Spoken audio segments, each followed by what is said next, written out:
Shalom, shalom, bien-aimé dans le Seigneur, shalom, balingami, katina nkolo, bisika nyonso, bozali kolanda, radio, télévision, voici l'homme, totombe lebino, mokolo kitoko, mokolo nesengo, bozo reconnaître, n'est-ce pas, la voix polyvalente de la RTVH, la voix charismatique, bien sûr, c'est bel et bien Papa Likondi au microphone, toujours fidèle au poste pour vous servir, tozaona ponabino, chose promise, chose due, mieux vaut tard que jamais, la kakibino que l'homme de Dieu sera là. Aïe déjà, on va parler un peu aujourd'hui, toujours dans le cadre de l'émission Combat spirituel et Tumba ya Molimo. Alors, Yom Tozolanda Biso, Tolobi, Kimena Wenzambe, Ezala partage na yo, et Tumba ya Molimo, le combat spirituel, Ezali Bongo émission Ezofongo la banane Nzambe mémoire, pour comprendre que, pour maintenir victoire ou sa Zouaki, il faut livrer un combat. Pour alongwa na kati, ya ba malédiction ou essayer envahir qui vit na ya envahir qui famille na il faut livrer un combat pour maintenir cap, donc il faut toujours combat ezala oso longa ezala no longa te, alors pour ozala bien il faut livrer un combat, c'est un peu ça. Alors le commandant du temple est ici, on va essayer de parler aujourd'hui sur la famille et le combat spirituel et tumba molimo katina famille et longona famille et sans moi vu sous point munene tokolobela ezali les œuvres du diable. Misale à Satan dans la kati na famille. Misale à Satan dans la kati na famille. Est-ce que na famille misale ezalaka Satan ndenyo ko découvrir ango ndenyo ko zala mususu za déjà na kati ya misale ya Satan ango zo vivre ango mais ozo découvrir ango tozo ko discerner ango te. C'est dans cette émission que vous aurez des pistes de solutions avec le commandant du temple Nabanza Makambebele Kolobama. Restez branchés, restez soudés, restez scotchés sur la 102.4 MHz. Vous ne serez pas dessus.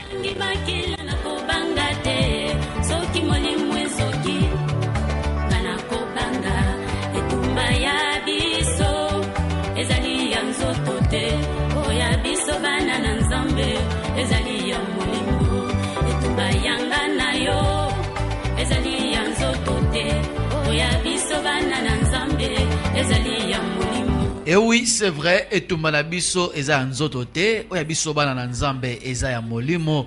Encore une fois, bonjour, encore une fois, kimena wenzambe eza la partage na bino bisika bozolanda biso, bao bazolanda biso na poko tolobi, bon après-midi, bao bazolanda biso na tongo tolobi, mokolo kitoko pona bino banso. Topesi mbote na invité permanent na biso, mbote papa.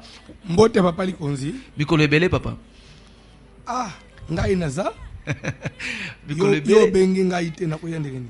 Vraiment, vraiment la banza arobie ur oyaza maboko lembi na ebité papa Frank bisika zwami papa Frank papa lobio mto lembi ponga lembi te toujours fidèle au poste. Vraiment vraiment.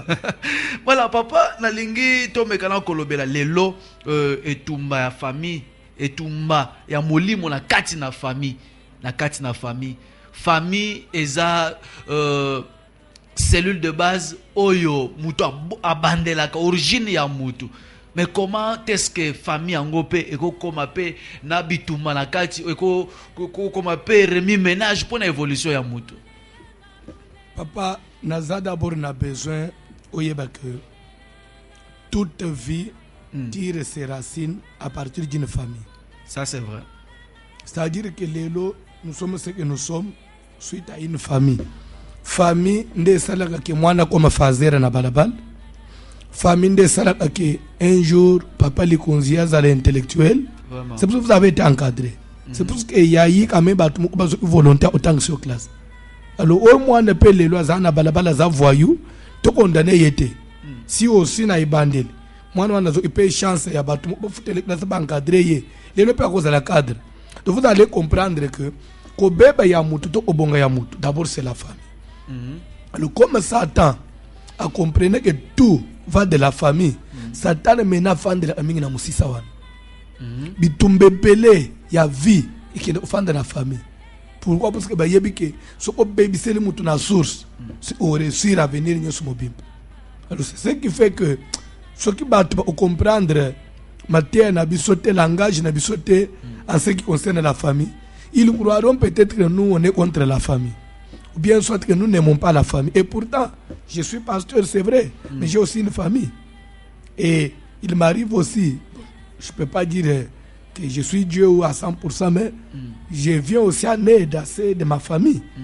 Donc je fais ce que je peux selon les paix, des moyens, des grâces que Dieu nous fait. Nous répondons à nos devoirs. Mais cela n'exclut pas que tous les présidents, tous les familles, vraiment, bakoki otombola yo tromper bako bamba yo nase. Alors il faut que la koyeba. Nous avons un exemple que papa li konse. Oui papa. Jésus a zanzambe. Azuya na mukili na mission na ye.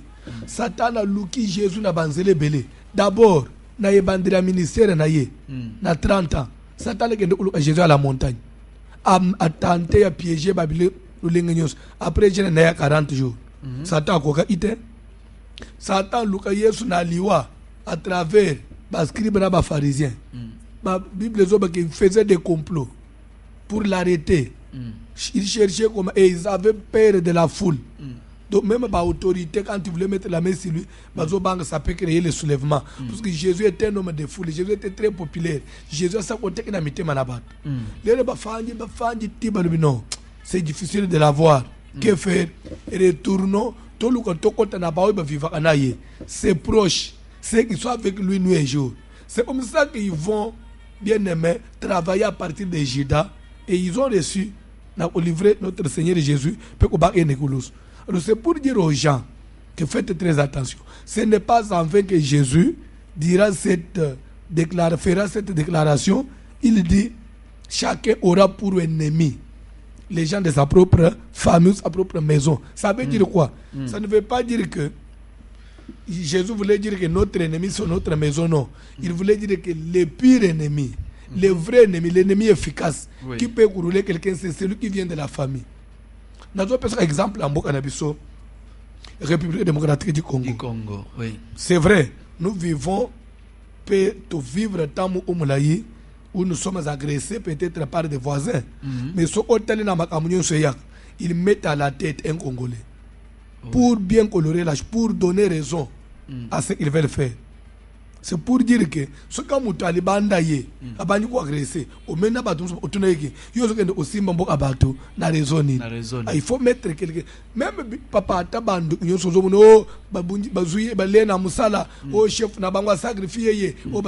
ils doivent trouver toujours un canal. Il faut toujours membre de la famille pour avoir la main. C'est pourquoi il faut faire très attention. Voilà, Nabanza Bozolanda, Bozui prena précision, Bozozo précision sur ce que c'est la famille. Papa m'a expliqué vraiment na Boké Bignonso, a m'a expliqué na Boké Bignonso, bien nommé dans le Seigneur. Dans l'ingisuko tokende, toko un peu en profondeur. Alors, papa, tout le les œuvres du diable.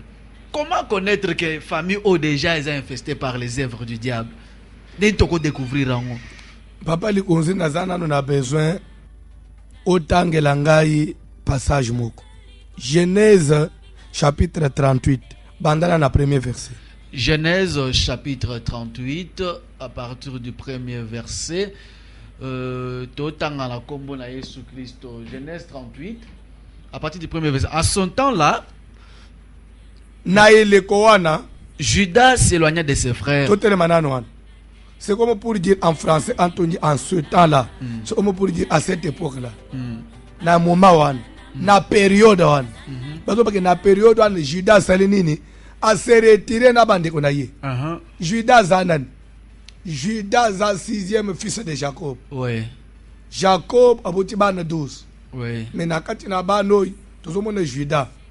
Judas a s'éloigné dans le moment. Ce que la Bible très bien. Bible les autres c'est que les rabbins de Jacob bazo ola bazo 12 moi guerre froide mo ebanye na katina bana et tout le monde était contre monter à Joseph. Oui. Bando tozolota l'amour que papa veut pour lui et voir même la tunique de plusieurs couleurs de papa là ce qui le faisait distinguer des autres et beauté jalousie. Papa dit obungiso Joseph papa jusqu'à ce que bateki Joseph. Na tango bateki Joseph papa li konzi yo sur Bible zoba après cela Judas constate que non bateki Joseph oui ponet ni étoile na ye qu'est-ce qui empêcherait un jour ngai pe batekanga Judas s'est retiré. Judas qui mi famille. Vraiment. Ah, autozana nous na Genèse, na ebande la mukili. Oui. Bible ba setan là, Judas s'est retiré. Judas s'éloigna. Quand on dit s'éloigner, ça veut dire akei musika na libota na ye. Judas kimi. C'est comme ça que Judas qui osale vina ya part. Famille oy, Joseph azala kao. Les autres oyo bate sor na ye. Tout comme le peuple osala tournanga. Ce que famille na, ce que œuvre du diable et côté na katina libota Jacob. Papa, comment ndeko azozo audace, azozo courage, ya ozo son propre frère, makila moko. Pona kolobake, voilà les faiseurs des songes qui arrivent. Venez, tuons-les. Et nous verrons ce que deviendront ces songes.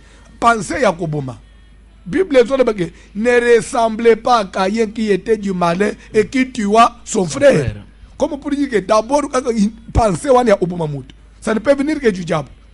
Alors, Nathan déjà Satan a réussi pour inspirer à Jacob. C'est qu'il y avait déjà les œuvres du diable. Pour ça, courage, il y a ndeko tiba kangi Joseph Singa. Ndeko ya Ribin. Vraiment. Ya Levi.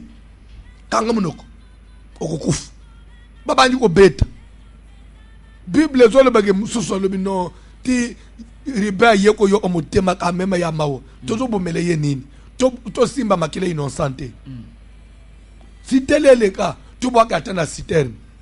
Bible dit que les raisons pour toi na citerne avec l'intention qu'elle est au s'éloigner na zonga na sima na bimisaye na bisa landa malembe po leto koma na ndako ngai nde yaya papa kutungisa nde mingi ngai ribanzu initiative les baba ina citerne sans savoir que ye makanisi malamu azana ngoma ye bimitema ya ba mususu te nzoka nde ba musupe mi bale ba yokani le ka bazolunga banga ba to etobi miseto teka ye to zwala mi bale bazongi sange riba ye babi misie bateka Joseph bazwilana bachena poche lere riba ko miko baluka zonga na lisiten akutiri bulu vide na kende olobanini donc bazozonga bakomi 3 groupes Rubin avec l'intention de les libérer 2 bateki bayebi ka sateka la rezana poche ba mususu bayebi ka zana citerne vraiment donc bango nyonso bazokende bazoyi donc bazana vérité lere bazoko sa papa ke mwana no akufi c'est-à-dire que mutu na mutu azana moi vérité na ye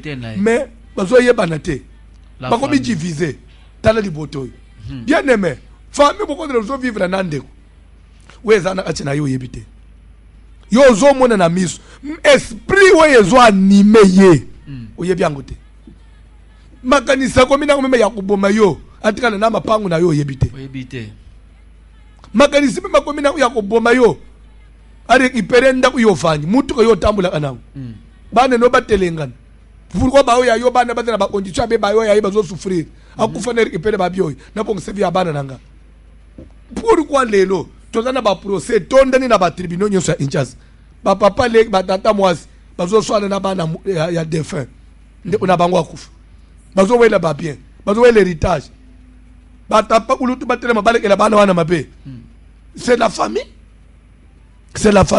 lelo ba procès wezo sala rage na ba cours de tribunaux ya mboka na biso c'est ça tourne autour de la famille ce que dans ma cambo divorce c'était ils ont ma héritage partage de biens est-ce que papa likambo ya famille dans likambo biso to yoka soni pona koloba ba evre di diable na famille na Congo eza ya koluka ba evre di diable na Congo na famille eza koluka oyo lelo batuba na yebi papa j'ai reçu une famille hier papa ni kundi je vous jure devant Dieu oui papa bazoyi bisangai ke bazali ba originaire ya Kasai oriental na Mbujimayi mais papa na bango a travaillé na Kananga na Kasai occidental c'est là où il avait été affecté na Kala c'est là où il a beaucoup évolué alors à travers misali nyoso saleli kuna asombi ba mapango ebele kuna papa ye ukufa lele papa akufi bana nyoso presque majorité ba makaya wana inchas basi bakoli ba musu babali bali bafonde ba foyer na ba maintenant bana mi balé na famille ali papa ba yoso initiative non lokola papa sakufi to kita to teka ba bien kuna to kabula moko ya mobala lobité pourquoi boza na soucia owelele oteka et da ba bien papa tikeli biso d'ailleurs papa a plus la personne conseil bino boso moni mbongo héritage mutu asali nango nini laisser ces histoires-là. Ça peut nous aider un jour. Donc, les Monique Moko à Tchekal, Bakimelisco n'a pas parlé, n'a pas papa ou l'autre là-bas. Baki funda Mokwan. Puis surtout, nous ne pouvons pas se retrouver. Parce que papa, les n'a pas l'autre là. Nous nous parlons d'abino, dans le songo, na songo, le bazo boy. Les bawan papa, ou l'autre n'a pas d'attente. Pardon, n'abusez ça. Babengi Owan. Yo, donne pas te ponenin. On te dit que tu fais bien, bon aboy. Bah yo na parti mususoy. Bah yepsi ba pesa mandat allez-y vendre. Lere boko tek boya na mbongo nyonso awo. Na Kinshasa biso toka bolela bino.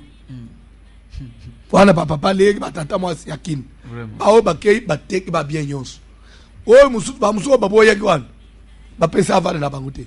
Mais malgré ça bakei ba saisir l'état parce que ba pesa na lokola déjà parce que na conseil de famille réuni ya côté papa bateki ba bien ba moni mbongo siko olie bazonga na Kinshasa ba gimeli na Kasai ba gelu siko famille tkela na Kasai ba kaboni na ba wana ba inyore na ba tkela Kinshasa ba ko teleki ba ba ndeko lere mbo ba siko ba oyo biso ba tukutu to teleki bino boteki bo kabona na ba wana to kotal gere ba bazoye bisangai ke na espace il y a 2013 tilelo 5 personnes ba ufi o ba kende ki oteka wana ba kuteka ba pale ba nyoso ba ufi Jésus mutu nyoso liya kimbo ba o ya mujima ba ufi sikoyo ba papa leki pe mususu ba dereka ba pesi ki manda ba kufi donc d'abord na tanko ta ba papa leki te kako kota bana ya ba wana nde ba ufi déjà 5 sango te ba papa ba tango si ba otima bele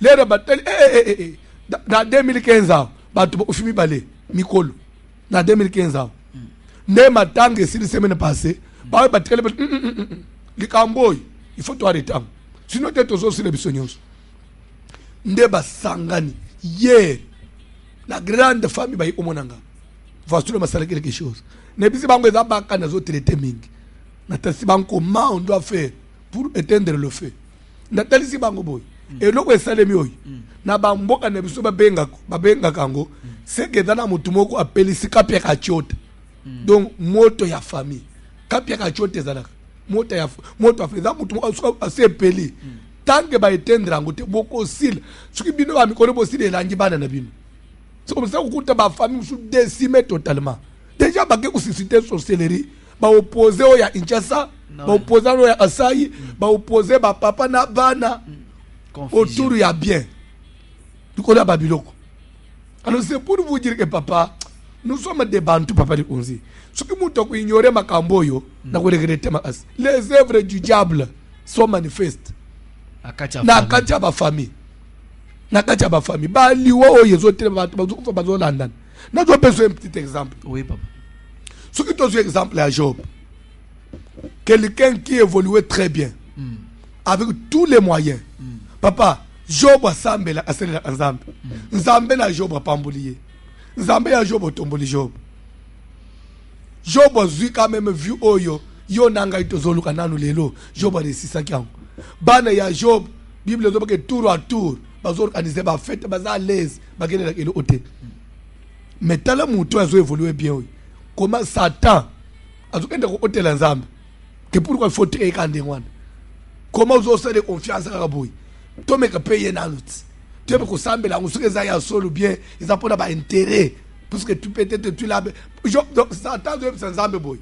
Est-ce d'une manière désintéressée que Job craint Dieu? Donc, François de Lingo, on a d'autres termes.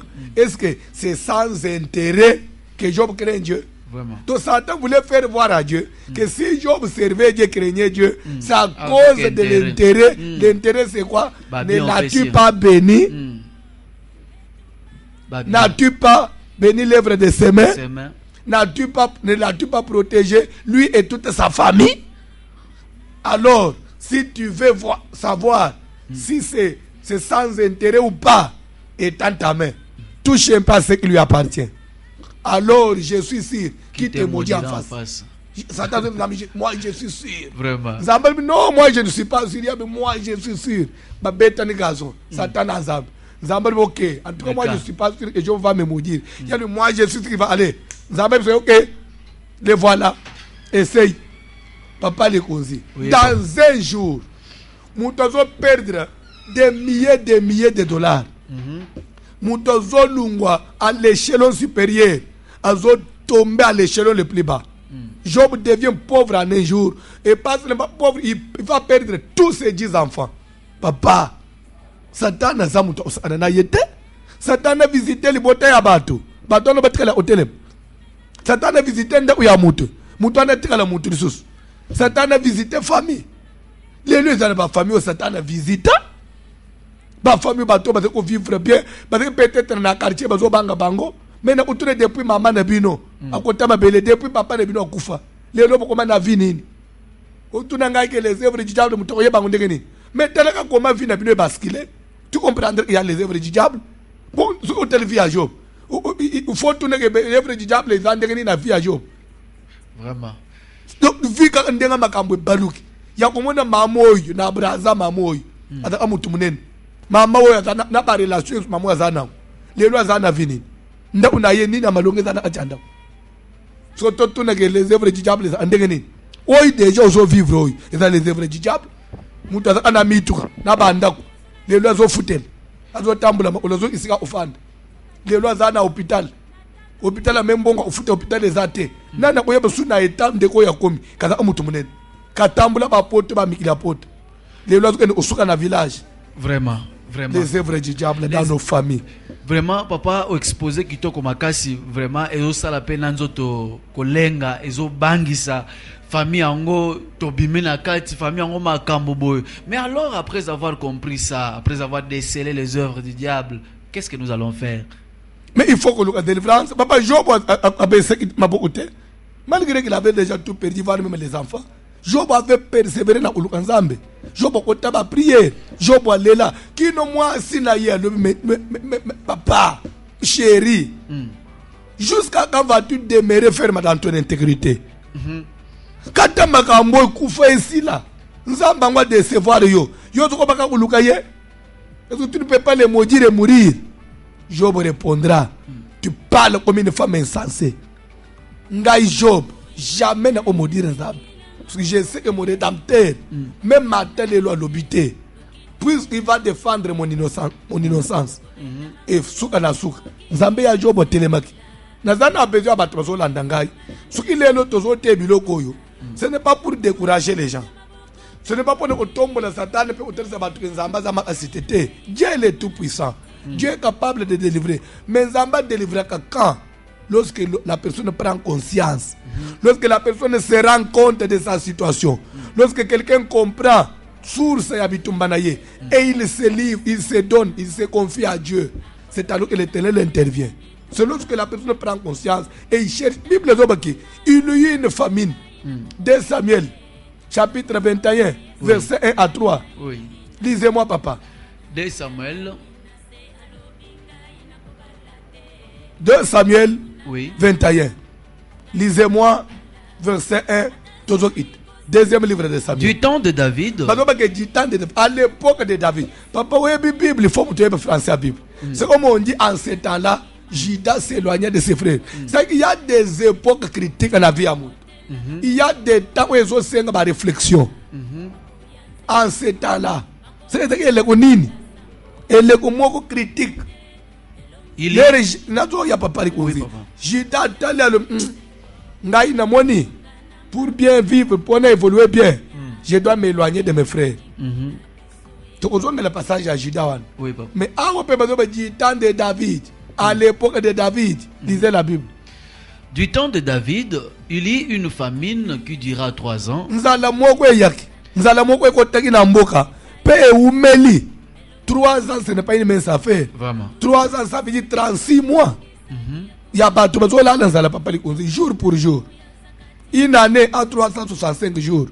Ça le score fois 3. À peu près 1000 jours. Au bateau, on va souffrir. David a dit non. David a dit a fini Zambé. David a dit a dit au Zambé là. David chercha la face de l'Éternel. David a dit à Lukin Zambé. Est-ce que na makambo yezole kana na libota ndeko azolanda ngai? Toko luka Nzambe te. Destruction des œuvres du diable dans nos familles. Yango moni na niveau ya localement na Kalembelembe ACK commune de Kinshasa place voici le maza pasteur Mukambi. Oui. Lobby dimanche nous avons tous nos 3 cultes et que se dérouler normalement mais nous ferons un effort d'être bref. Pourquoi? Parce que à minuit quel que soit lisanga ou sambelaka quel que soit bisiko fanda na minuit toujours retourner biso nyonso nebi ke bana classe bana congé. Oui. Nebi ke ba ba institut supérieur université ba sisi ba session tozana ilanga mbule za teke ko bebisela yo minuit biso nyonso toujours zonga na Kalembelembe mabolongo na se jusqu'à la fin du mois. Oui. Nous allons chercher la face de l'Éternel. Qui nos services est aussi kolala libanda kokila kobondel. Papa, est-ce que vraiment nous avons te osambela za masapo? Vraiment. Oui, papa, na moni ngongezo kende programme ezape belé la simao. Mende kumoko atunya lobi mais papa verso bo uti kotanga wana ya Genèse 38. Loko na sina comprendre que famille makambo. Je peux aller loin comme Judas na ke nanga pe musika na tika na mboka ngona. Oh, mais papa, on doit mettre ba musu be benda ba nzoto bakenda ba yo est-ce que ba nzoto bakenda ba poto ba musu bakenda be ezapamba. Est-ce que kuna bitumba famille ko lande te so akei? Papa, tanga tozonga na Genèse 38. Tout ça, Genèse 38. En ce temps-là, Judas s'éloigna de ses frères. Na yele koana, Judas kenda ake musika na bande konaye. Bande Judas ke musika na ba voisin te. Ake musika na ba to église, ba ses frères. Ses frères. C'est-à-dire ya lipo mumoko. Papa, a s'éloigné ipam na sentiment. A préféré que de vivre musika donc na ba vie à passer. C'est qu'il fouillait quelque chose dans la Bible. Et se retira vers un homme d'Adulam nommé Ira. Akeko kanga na camarade mo na mboka mususu. Mboka ya baba Adulam de unaye Ira akeko kanga manaye. Là, Judas vit la fille d'un Cananéen nommé Shua. Même ko bana na ya ke bana musika donc. Judas ke c'est le foyer na ye. Donc aboyi ba o les papa uluto lobak et les tata mwasi a préféré vivre na kimia. C'est comme ça que même ko bota même bana ne ba évoluer. Parce que na ba côté qui peut en bois famille. C'est comme ça que vie na ye ko évoluer bon. Papa, oui. Tangela ngasko Genèse chapitre 4. Bandana verset 7. Genèse 4 verset. Mais ce qu'on a minute au papa na mon leti sikoyo, Judas, il n'a pas pris soin de sa famille. Papa toke na tangana Bible. Genèse chapitre 4 Bandana verset 6 et 7. Verset 6 tozokita. Et l'Éternel dit à Caïn, Nzambe alobi na Caïn, pourquoi es-tu irrité? Ozana kanda ya nini? Et pourquoi ton visage es-tu abattu? Okange elongi nini?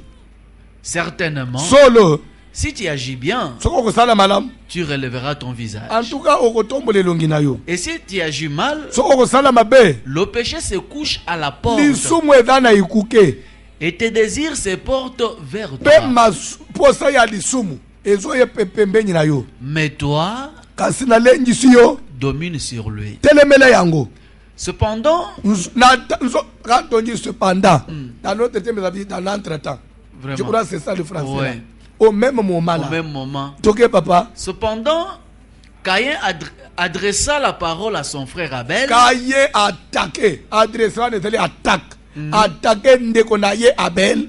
Mais comme ils étaient dans le champ. Papa, ils étaient dans le champ. Mais comme ils étaient ensemble.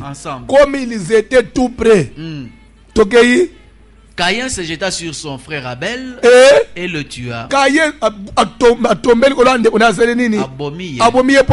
cependant, comme ils étaient ensemble. Si Nathan Abel constate que mon frère n'est plus bien avec moi, assez éloigné comme Judas. Papa lui dit Abel il n'a pas dit que na mukili. Abel a dit que Abel est moi na ponani. Ça cause de la famille, imprudence. Au moment où il y a Judas, expérience. Je vais prendre soin comme la Bible le demande, mais à distance. Il faut te vivre le système à vieux Mongoliak. Oh, mais papa, vous avez le système à vieux Mongoliak. Vieux Mongoliak a boire que 91, 12, 13 là. Si tu veux manger avec le diable, il faut utiliser une longue fourchette. Longue fourchette. Pourquoi? Parce que le diable, tu ne connais pas ses intentions. À chaque moment, il peut changer de stratégies. Des stratégies. Alors, donc, vous avez un sagne moko. Utiliser longue fourchette. So kalinga kanga yo na loboko. Osundolele fourchette. Atikali nango okimimbango. Vraiment. Moi, est-ce que vieux wana avec inspiré. Vraiment. Ça veut dire que Jida utilise un système à vieux mungulu jak. Donc, en utilisant longue fourchette, il mange la bande, mais éloigné. Éloigné. Abel y a trop de confiance. Famille, ça famille, hein. Bon, on a gagné, on a passé à Nîmes. Quand on a besoin de le pain, on a besoin de beaucoup. On a gagné au foot, on a gagné au féléau. Fanda na kachandako. Au fanda des années, tu fais quoi? On doit avancer. Il y a des gens qui ont peur d'affronter la réalité à vie. Mais pour que banque ko affronter, azokunda bana na lupango wa famille. Okundi deja bana combien? Okososolate. Vraiment. Balobi ke lokolo botami na njili, okole na njili, okufela kana njili. Yo ko sala ukende kote mususte. N'est-il pas écrit l'homme quittera son père et sa mère? Bible zobani. Quitter cette Bible ou c'est pas biblique? Kana mumbele. Te nakauka. Vraiment. Donc il y a ko bouger te. Il y a quelques appels, papa, 2-3 appels. Après, on va se séparer. Nabandeko, Nabike Bazaï, Bele Bazolanda, Ezakitoko Makas, 081 58 18. Botamina Kaluka, Otangi, Nakaluka, Obale Nakaluka, Yopebana, Nobazo, Sentele, Bauna Kaluka. 081 58 18 379. Benga, vous avez une question. Toyamba 2-3 appels. Et après, Tokabwana Nabino. Allô? Oui, bonjour. Comment on a bien wapi maman? Ndeko dona papa likole. Oh, ndeko. Olobi boni. Na bengi ga pona pesa papa mbo. Pona ko remercier pour ndazo fongola ngo mikolo. Toyoka ba matin mais cette fois-ci ça va nouveau. Vraiment. En tout cas, to fait merci. Merci Nzamba Pambola. Merci les amis, merci Nzamba Les amis de la RTVH. Vraiment. 081 58 18 379. Ça c'est le président. Vraiment. Donna Mukandila. Allô? Allô. Bonjour. Bonjour papa. Comment on a bien wapi? Pas problème ni. Mbona ngai papa na bengi. Oui, question là yo. Allô? Allô? Permis pour nous poser. Oui, question Zanini papa. Na bina ko poser deux questions bien déjà permis pour nous. Posez déjà papa. Question, vous en durez qu'à RTVH. Posez question non. Ah OK. Question nga liboso eza. Job Nzamba frappa qui est. En revanche, zali pona ko yeba ko na ye Nzamba zomzela qui est. Wana première question. Deuxième question est par rapport à ma terre papa terre qui na fikin ya lot oyo bana na ye ba shaki na ye pona robota bana. Bon, papa lo baki malédiction ya bana wana elindi za magate. Bon, na éviter. Siko suka na bango ezani. Bongo ndenge nini malédiction oyo ya mwana oyo adimaki na mwati ya papa na ye tangu nani ayaki alindikaki ye. C'est ce que j'ai fait. Bon, on va vous répondre. Oh, Nzamba Pambola yo. Tolobaki ke elimbisa makate dire ça, c'est rendre même la parole de Dieu inefficace. Puisque quand on a descendance à l'automne, rite la moabita bimakuna.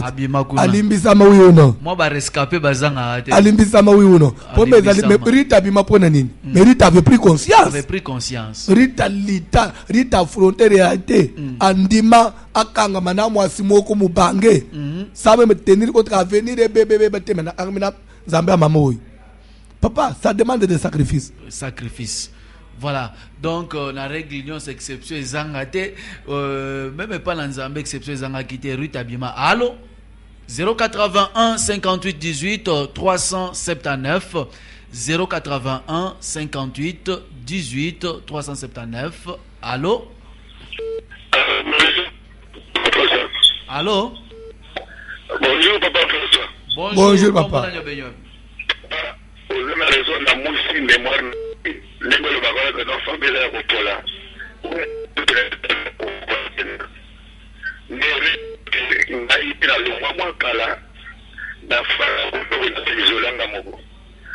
Donc, ma problème est d'aller mais de toute façon, la landakalombi du ménage kuluka moyena yakuna ni sale za kukufa me papa na kusala ndingi kuna kesiko kana le ménage la conscience que même papa garanga famille la biso nyo soto mutabunga bazate ndinga sikuna seluanya na fana na ngala ndingi na ngakotona ngambo za iboni ote wapi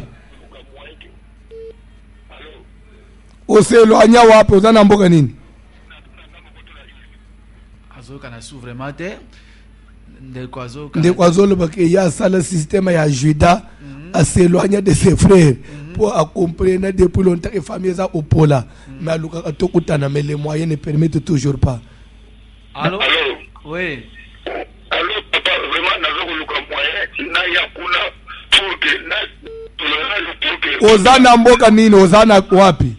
Na gana lisanga Ilmbamo. Ozabi? Ilmbamo. Nzambe na biso asalo grâce. Voilà. Oluka enjo to mona na papa na yamba abatu bela Ilmbamo ba ana inchas. 081 58 18 379 appel à Souka et après to Kabwana. Allô? Allô? Allô? Oui, comment on a nyobenji web? Voilà, de Wakei 081 58 18 379 appel à Souka. Allô? Allô papa. Oui, comment on a nyobenji wapi? Diminue volume à radio nayo, diminue volume à radio nayo. Est-ce qu'on peut diminuer volume à radio nayo pour te yokayo bien? Voilà. Ouais, tu as obligé à interrompre parce que tu as que l'autre côté 081 58 18 379. Ce que bengi diminue volume à radio nayo to capte bien. Des appels à Souka Ngoyo. Allô? Allô papa, bonjour. Bonjour maman, comment on a bengi wapi? Comment maman Blanche na pena? Oui, on l'a bien bon. Papa parce que on a la takayete na l'autre de la toi, on va te recommander ka tuye kuna ngai. Na sengi kaka ninga za na radio Congo po makomi ya nzambe kukuta. Loboko na Nzambe tel samalikolo ya mama place abengi biso conformément ndoto lota Nzambe na lola bundele bitumba nyonso kangula yipa mone sengo na kombo nesu amen. Amen. Voilà, papa Nabanza Tokomi na Souka programme moko. Je voulais d'abord apporter une précision dans le passé la terre que malédiction en devant les limbi samakate. Oui. Dire ça c'est faux. Oui. Nous ne pouvons pas dire que limbi samakate mais toujours terre pour nanine. Mais nous voulons autant ça que zali likamba on négligé te. C'est des choses graves. Grave. Oui. Oui, sengeli mutu atele maluka Nzambe. Au salaire c'est il faut que luka Nzambe. Et botaka liwa.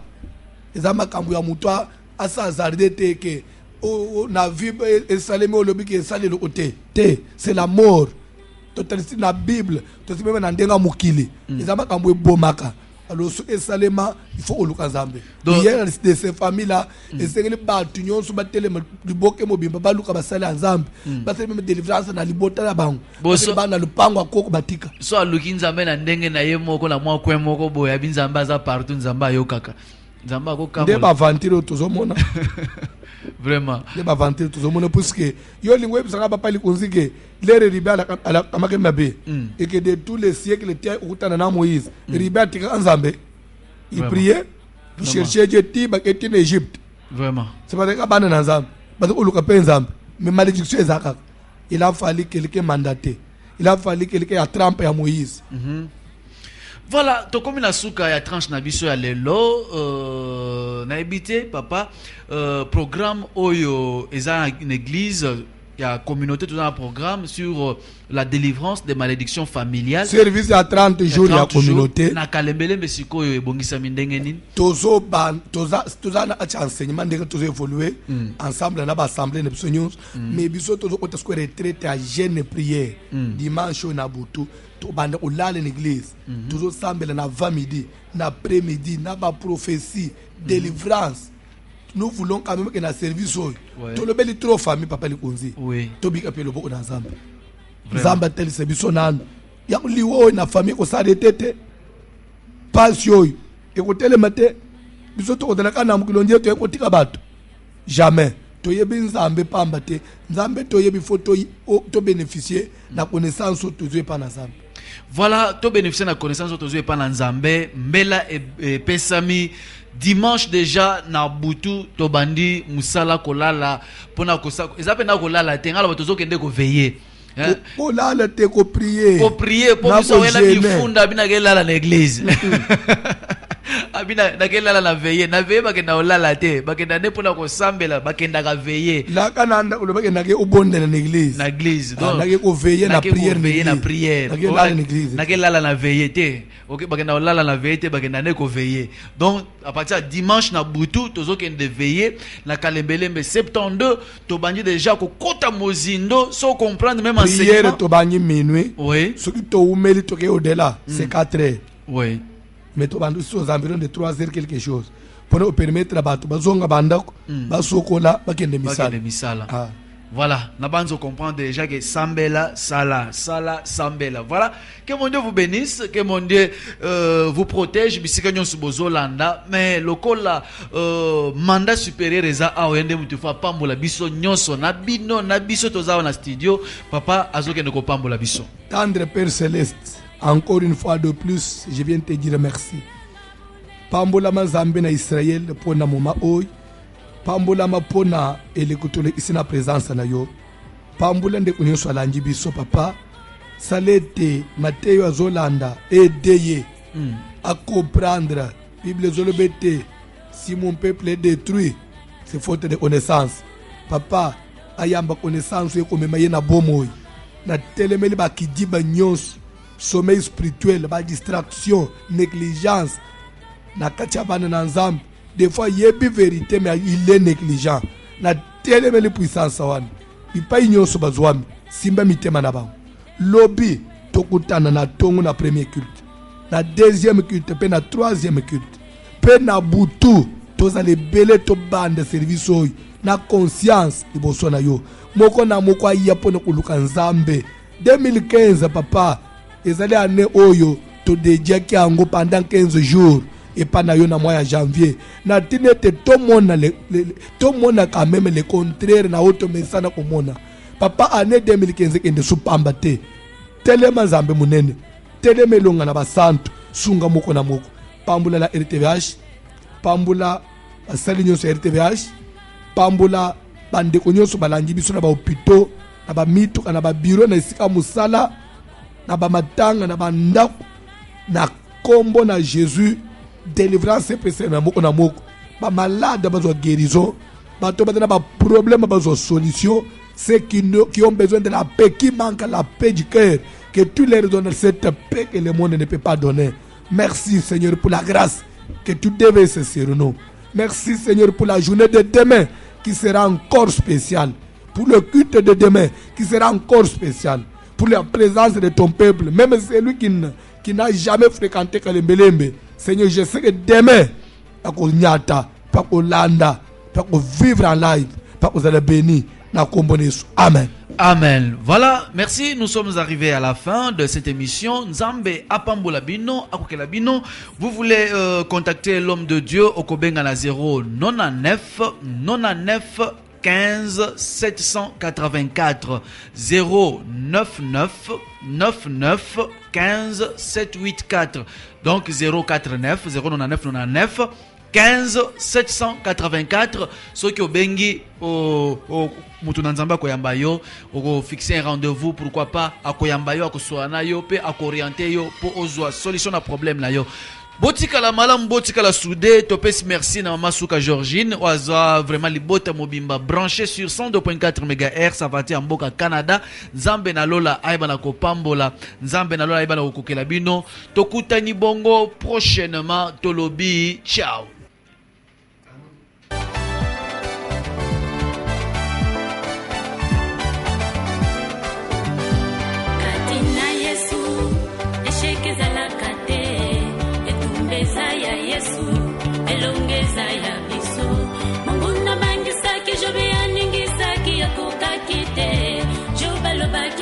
Zakati nanga azalina komo na kobanga tenga jobe oya kobomba nzoto naina kobanga oya kobomba molimo ata nzoto ezoki tangi makila na kobanga te soki molimo ezoki ngana kobanga etumba ya biso ezali ya nzoto te oya biso bana na nzambe ezali ya molimo etumba yanga na yo ezali ya nzoto te oya biso bana na nzambe ezali